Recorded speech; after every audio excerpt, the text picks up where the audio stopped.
أعوذ بالله من الشيطان الرجيم. بسم الله الرحمن الرحيم. الحمد لله رب العالمين الرحمن الرحيم مالك يوم الدين. إياك نعبد وإياك نستعين اهدنا الصراط المستقيم صراط الذين أنعمت عليهم غير المغضوب عليهم ولا الضالين آمين. بسم الله الرحمن الرحيم. إذا فإنا والحمد لله قد رضينا بالله ربا وبالإسلام دينا وبمحمد نبيا ورسولا وبالقرآن إماما وبالكعبة قبلة وبالمؤمنين إخوانا وتبرعنا من كل دين يخالف دين الإسلام وآمنا بكل كتاب أنزله الله وبكل رسول أرسله الله وبملائكة الله وبالقدر خيره وشره وباليوم الآخر وبكل ما جاء به محمد رسول الله صلى الله عليه وسلم على الله. على ذلك نحيا وعليه نموت وعليه نبعث إن شاء الله من الآمنين الذين لا خوف عليهم ولا هم يحزنون بفضلك اللهم يا رب العالمين.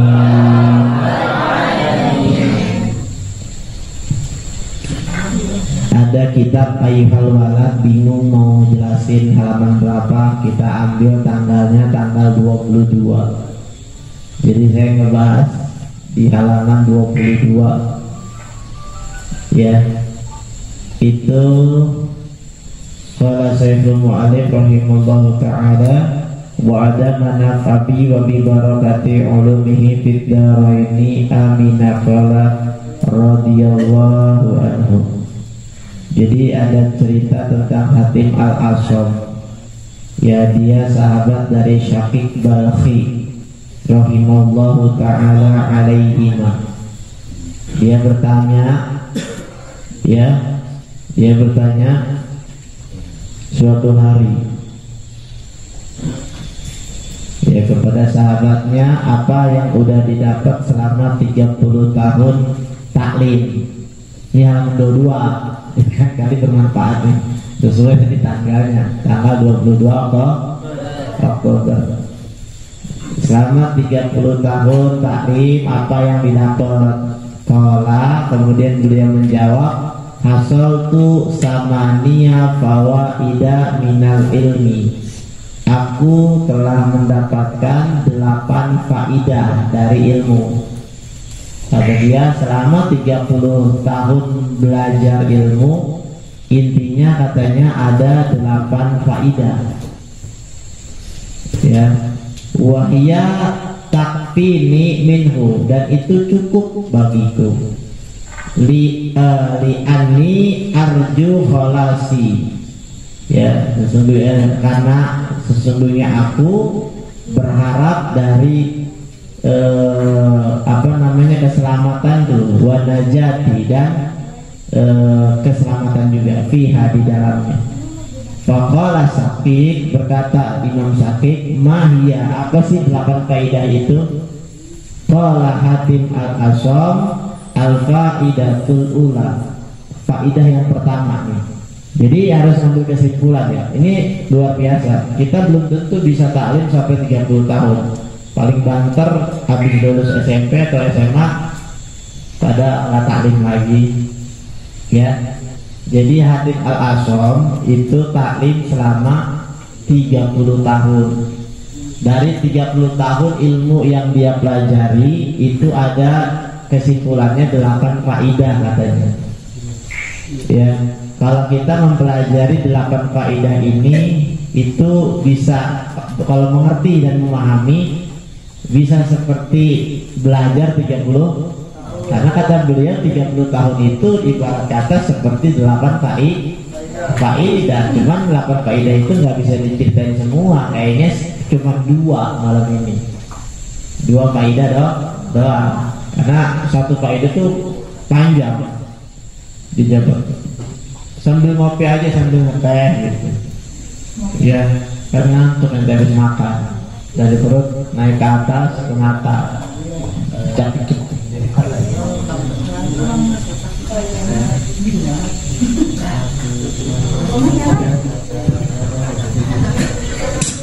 Al-faidatul ula, faidah yang pertama dari Khatib Al-Asham, inni nazartu ilal khalqi. Sesungguhnya aku memperhatikan kepada makhluk. Fara'aitu, kemudian aku melihat falikulli minhum, dan setiap dari mereka itu mahbuban wa ma'syuqan.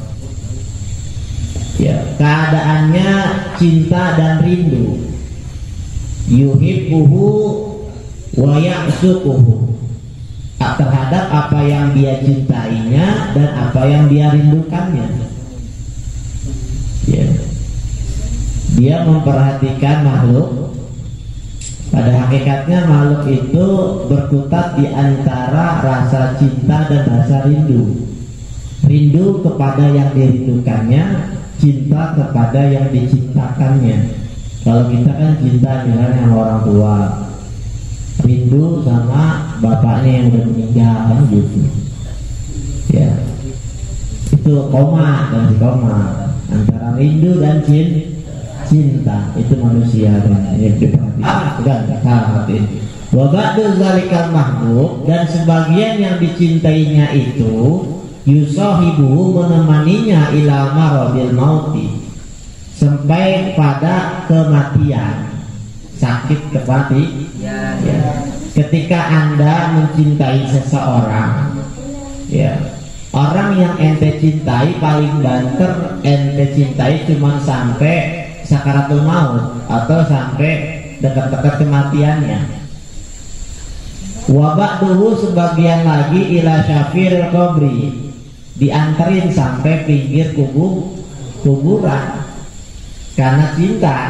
Kan biasanya begitu. Wah, gua kenal sama dia dekat, gua harus ngikutin dia, ngiring dia ke kuburan gitu. Biasanya kan yang ngiring kuburan, kalau dia dicintai sama orang banyak kan biasanya banyak yang ngiring gitu. Tapi sebagian lagi cuma tok sampai nemenin dia sampai mati. Udah mati dikubur ada serat kata gitu. Summa yarji'u kulluhu, kemudian kembali seluruhnya, wayat rukuhu faridan, dan meninggalkannya sendirian, wahidan. Ya, sehingga yang dicintainya itu cuma tok sampai pinggir kuburan doang, habis itu ditinggalin sendirian gitu. Apa yang paling kita cintai? Kalau seorang ayah biasanya sangat mencintai anak. Ya, kalau yang bujangan nih biasanya cintanya sama ceweknya.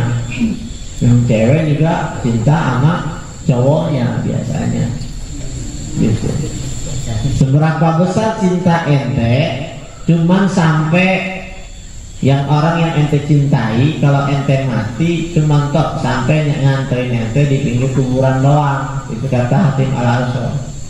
Dan ente ditinggalin sendirian tuh di kuburan. Ya. Wala yadkhulu ma'ahu fi qabrihi minhum ahadun, dan gak ada satupun yang mau nemenin dia di kuburan. Gitu, udah tinggalin sendiri. Ya, gak ada satupun yang mau nemenin di kuburan. Siapa yang mau nemenin? Secinta-cintanya cewek ente, kalau ente mati mah gak bakalan dia. Kalau sekarang dia ngomong, kalau kamu mati aku mati juga. Jantungku. Kalau hidup dan matiku. Padahal mah kalau dia udah mati bodo amat. Berak udah. Ya. Pada saat nanti ente mati juga ya paling banter kasih bunga doang, ditaburin bunga. Ya, habis itu ya dia dilirik sama orang lain. Ya, yang cowok kawin lagi, yang cewek kawin lagi juga. Kan kayak gitu. Kemudian fatafakar tuh, sehingga aku bertafakur. Wa qultu, dan aku katakan, afdolu mahbubil mar'i, seutama-utama yang dicintai seseorang, ma yadkhulu fi qabrihi, apa yang mau masuk ke dalam kuburnya, wa yu'anisuhu fihi, dan menemaninya. Ya, kan yang dicintainya cuma tok nganterin sampai pinggir kuburan, habis itu ninggalin. Sehingga Hatim Al-Asram ini bertafakur, berarti yang paling sebaik-baiknya, yang paling dicintai itu harusnya yang mau nemenin sampai ke kuburan katanya, dan menemani dia. Fama wajatuhu, dan tidaklah aku menemukannya, ghairul a'mali sholihati, selain amal yang soleh. Karena cuma amal yang soleh yang menemani kita di kuburan. Udah itu, yang lainnya berak doang. Namanya berak doang. Cuma amal soleh doang yang akan membentuk makhluk dan kemudian menemani kita di dalam kubur. Fa'akhadtuha, sehingga aku mengambilnya, mahbuban, sebagai sesuatu yang dicintai, li, untukku, litakuna sirajan li fi qabri, ya, agar kelak menjadi lampu atau cahaya fi qabri, di dalam kubur. Sehingga gue gak bakalan masalah lagi mencintai lah. Yang gue cintai semuanya bakalan ninggalin gue juga. Ya, mendingan gue beramal soleh aja. Sebab kalau beramal soleh mah dia bakalan jadi cahaya gue di kuburnya. Watu anisani fihi, dan menemaniku di dalam kubur. Wala tatserukani faridan, dan tidak meninggalkanku di dalam kesendirian. Itulah amal soleh. Cuma kan tema kan kalau amal soleh mah males-malesan. Ya, biasanya yang nggak di ini itu justru yang paling ikhlas, kan gitu. Ya, ente cinta banget sama si A, si cewek, padahal si B memperhatikan mulu. Ya, tiap hari ngasih makanan, bawain tas, kayak gitu. Ya, tiap hari nanya udah makan belum. Emang apa sih nanya-nanya gua nggak demen sama lu, gua nggak demennya sama dia gitu.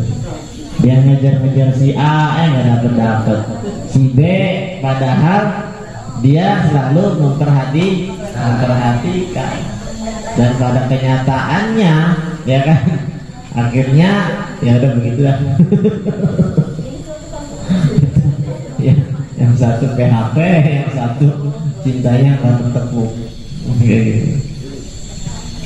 Ya, yang bagus adalah yang ikhlas. Ya, yang bagus harusnya dia sama yang B, sebab yang B mah perhatian sama dia. Kalau dia ngejar sama yang A-nya kan nggak peduli sama dia, gitu. Nah, ini perumpamaan seperti itu. Biasanya yang dicuekin itu yang ikhlas. Amal soleh dicuekin mulu, sehingga amal soleh kagak jadi dilirik, ya, nggak pernah dilirik. Padahal yang nggak pernah dilirik itulah yang nanti nemenin ente gitu. Padahal cewek yang nggak ente cintai itulah yang nanti jadi istri ente gitu kadang-kadang. Ini mengambil dari kisah sinetron.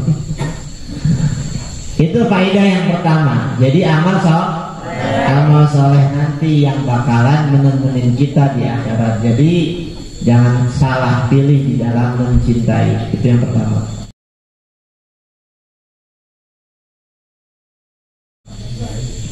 Kemudian yang kedua, al-faidatus tsaniyah. Faidah yang kedua, inni ra'aitul khalqa. Aku melihat makhluk. Yaqtaduna bi ahwaihim. Mereka mengikuti terhadap hawa mereka, hawa nafsu mereka. Ya, manusia mah cenderung sama hawa nafsu. Nggak usah munafik. Ente dikasih handphone Nokia 3110 atau iPhone, ya iya.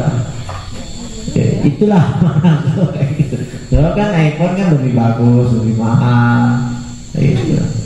Padahal fungsinya sama telepon, SMS juga. Ya cuma yang modalnya lama, kameranya beda begitu. Buat konten lagi ya. Ya memang manusia selalu mencari kepada hawa nafsunya. Kalau milih nih, jujur nih, ente milih yang cakep yang jelek? Cakep pasti. Sama yang cewek juga, nggak mungkin bener pilih yang ini aja, yang baik hati. Tapi tetap dia pasti milih yang ganteng dulu. Ya, yang cewek juga milih yang ganteng dulu. Itulah nafsu. Senantiasa manusia itu pasti ngikuti hawa nafsunya, mencari sesuatu yang lebih-lebih, yang lebih cantik, lebih ganteng, ataupun yang lebih bagus. Ya. Wa yubadiruna ila muradati anfusihim. Dan mereka berlomba-lomba ila muradati anfusihim, kepada tujuan dari nafsu itu. Karena tahu itu wanita yang paling cakep, gue bakalan kejar dan dapetin sampai sedapet-dapet. Perjuangan luar biasa. Ya, ada orang yang mencintai kepada motor, ya, sampai cewek kagak dicewek-cewek, ya, kagak mau sama cewek, dia kumpulin duit, ya kan, nafsu dia menggebu-gebu. Kerja ya, tadinya 8 jam jadi 12 jam tambahan, dia cepat dapat beli motor. Ya terus sama dia dikejar apa yang dia juga nggak tahu apa yang dikejar tuh. Ini katanya wa yubadiruna ila muradati anfusihim. Ya. Terus ya nyari sesuatu yang lebih untuk mengejar hawa nafsu dia. Ya, pengen punya rumah yang gede, kalau kerja cuma 8 jam ya nggak bakalan tercipta. Ya harus kerja lah 12 jam. Enggak, pertanyaannya mau ngapain sih ente punya rumah gede-gede? Pertanyaannya mau ngapain gitu? Nyusahin diri doang. Tadinya kerja 8 jam santai, bisa ketemu istri, bisa ketemu anak, ya kan? Bisa main sama keluarga, bisa silaturahmi sama saudara. Karena sebab ambisi ente yang gede, pengen punya ya sesuatu yang lebih, akhirnya ente ambil itu semua hanya untuk itu. Ya, padahal nilainya jauh. Ya, cuma nafsu ente menghiasi diri, sehingga bangunan yang gede itulah yang lebih manfaat daripada silaturahmi. Bangunan yang gede itulah lebih bermanfaat daripada motor yang bagus. Dari dekatnya sama anak kayak gitu. Bangunan yang gede itulah padahal menghancurkan ente, sehingga ente pada hakikatnya jauh dari keluarga. Ente dekat tapi jauh. Gitu. Kenapa? Karena menggebu-gebu di dalam muradati anfusihim, ya, berlomba-lomba ataupun mempercepat untuk mendapatkan itu. Fata'amaltu qauluhu ta'ala, sehingga aku berangan di dalam ucapannya Allah Ta'ala, wa amma man khafa maqama rabbih wa nahan nafsa 'anil hawa fa innal jannata hiyal ma'wa. Surah apa? An-Nazi'at. Ya.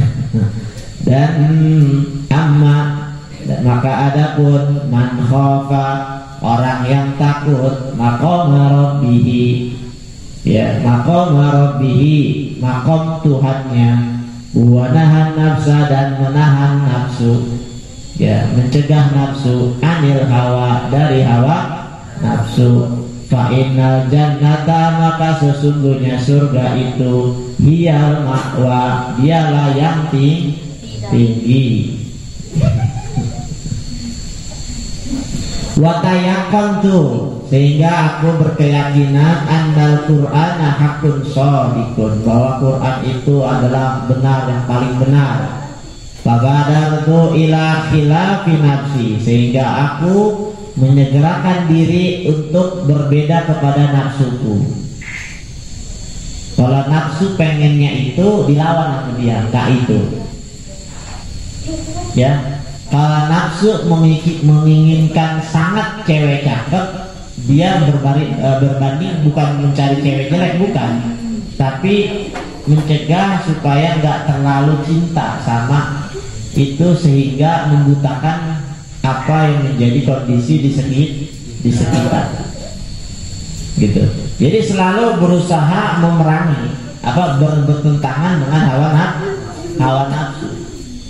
Ya, apalagi masih muda kan ente, ya, cenderung kepada sesuatu kemewahan, ya, hidup dengan kesusahan, melihat orang itu bagus, punya motor, punya mobil. Kenapa sih dia punya motor, punya mobil? Kerja. Ya, alhasil mindset ente itu nanti itu pengen seperti itu, ya, pengen punya banyak duit supaya bisa beli motor sendiri, ngerombak sendiri, kalau perlu ninja, ya, beli motor gede, kan dapat setahun dijual, ya, bensinnya bor, bensin bor, ya lagi ente motor biasa aja udah, ya, kayak motor ninja segala, pakai boros bensin. Naruhnya di mana, boncengin orang mungging lagi, ya, itu banyak tuh. Waktu masih belum nikah, motornya ninja, udah nikah jadi Vario. Katanya itu yang paling bermanfaat, bisa dibawa ke pasar, bisa dibawa ke sekolah, ya. Sebab biniannya nggak mau naik ninja, mungging dia nggak mau, akhirnya dijual, ya. Jadi terkadang kita itu nggak melihat manfaat, tapi lebih melihat kemewahan. Wah, itu. Coba ente lihat lagi, ya, memang itu terlihat mewah sama orang-orang, tapi manfaatnya ente. Kalau Valentino Rossi mah punya motor sport, mah dia membuat nyari duit. Lah ente pengen punya motor Valentino Rossi buat apaan? Pembalap bukan? Ya, kayak gitu kan, nafsu kan menghiasi. Melihat nanti film film si boy kali ceritanya, ya, dia punya mobil sport, wah, ntar gue pengen tuh mobil sport yang itu, buat apaan? Kalau pada hakikatnya cuma nganterin ente dari tempat A ke tempat B, sama, ya, mobil sport mah nggak laku ke sini, sebab dia cuma muatannya dikit. Apaan saja akhirnya waktu yang bisa 8 orang. Nah, itulah nafsu yang menghiasi diri, yang terus-terusan ente kejar, yang nggak tahu sampai kapan ente kejar itu, ya, padahal hakikatnya itu pun akan ditinggalkan nanti. Watasammartu bimujahadatiha, maka aku berjuang di dalam jihad kepada itu. Waman iha, dan mencegahnya an hawaha, dari hawa nafsunya. Hatta irtadot li ta'atillah, sampai ridho kepada taat kepada Allah Subhanahu wa ta'ala. Wan qadat, kemudian wan qadat ay fi nusrati wa ma matta'tuha bihawaha hatta raditu bi ta'atillah. Maksudnya katanya hatta wan qadat itu sampai raditu bi ta'atillah, aku ridho taat kepada Allah Subhanahu wa ta'ala. Jadi di sini saya ambil kesimpulan sedikit dari yang ini. Sampai katanya raditu bi ta'atillah. Kenapa sih kita itu berat buat sholat? Kenapa kita tuh berat buat ngaji? Kan berat nih. Kalau lagi makan kayaknya nggak berat. Tadi makan aja udah kenyang, berat ngaji gitu. Kenapa? Karena kita belum ridho katanya. Belum ridho. Kuncinya tadi nggak mau mencegah hawa nafsu. Kalau nggak mau mencegah hawa nafsu, berarti hawa nafsu itu berusaha menguasai diri. Sehingga ketika hawa nafsu menguasai diri, maka sesuatu yang urusan kepada Allah itu pasti akan lemes. Ya. Ke sesuatu yang berurusan kepada Allah itu nggak akan ada gairahnya.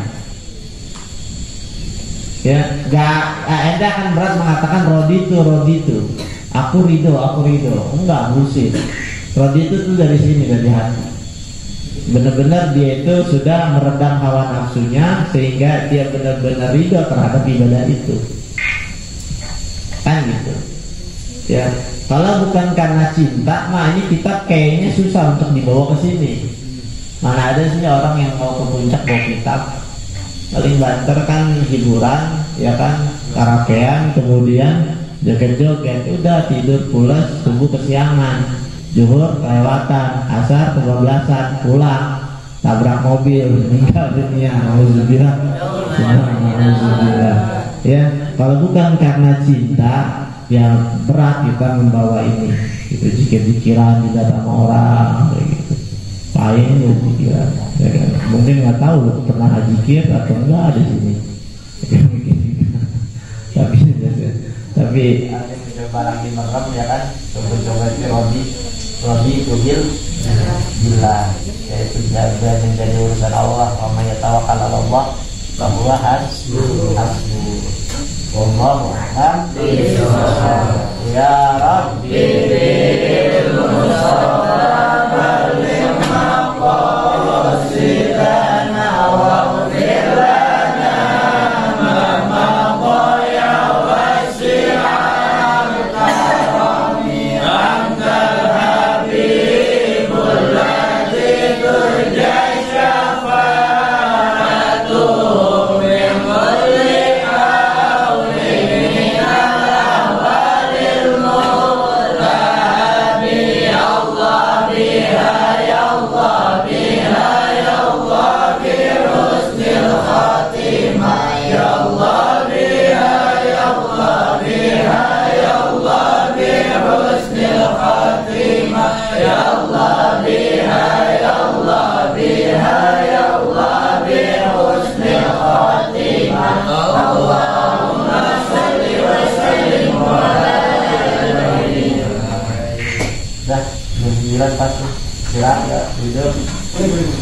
agenda jadi kalau tahun jadi